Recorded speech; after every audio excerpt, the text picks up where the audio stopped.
What if the government used AI to decide your medical care? Imagine a system where algorithms, not doctors, determine whether you get life-saving treatments.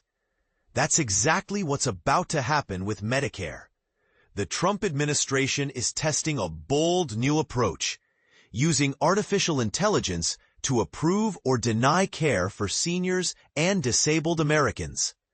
But here's where it gets controversial. The same policies the administration claims to oppose are now being copied in Medicare. And this is the part most people miss. While the government says it wants to reduce delays in private insurance, it's simultaneously expanding restrictive tactics in public programs. What does this mean for patients, doctors, and the future of healthcare? Let's dive in. Starting January 1st, Medicare will launch a decade-long pilot program in 6 states to test AI-driven prior authorization. This system, already widespread in private insurance, requires patients or providers to get pre-approval for certain treatments. The goal? Cut costs by flagging low-value services. But critics argue this could backfire. It erodes public trust in the healthcare system, said Dr. Mehmet Oz, Medicare's top administrator, just days after the administration announced this plan. Yet the timing feels contradictory. Just weeks earlier, the same team praised private insurers for promising to reduce prior authorization delays. It's like talking out of both sides of their mouth, said Representative Susan DelBene, a Washington Democrat. How can they claim to fix the problem while making it worse? The debate isn't just political.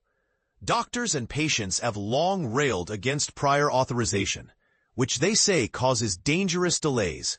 Insurance companies take your money and then do everything they can to deny care, argued Representative Greg Murphy, a Republican urologist. Real-world consequences are stark. Studies show delayed treatments can lead to irreversible harm or death.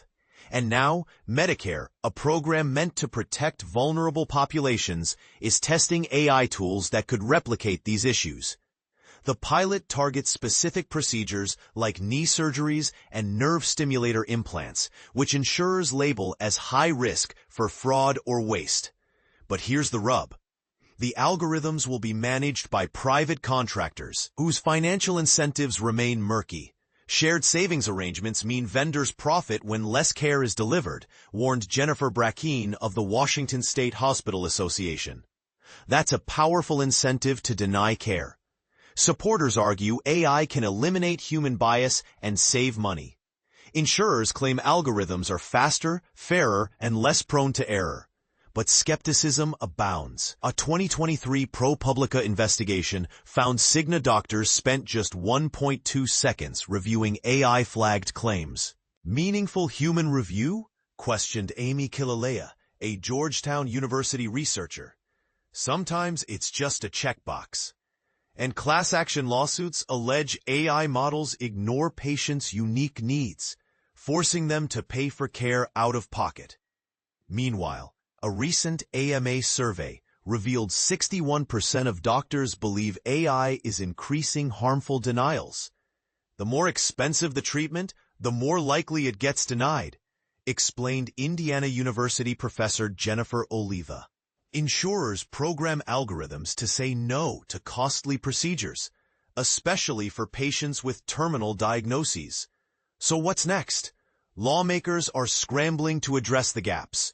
Rep. DelBene and other Democrats recently demanded transparency from CMS, asking, how will you prove this AI system works without harming patients? Even Republicans like Murphy acknowledge the risks. Doctors know what's best for their patients, he said. This is a pilot, and I'm watching closely. Meanwhile, Representative Lois Frankel has proposed blocking funding for the program altogether.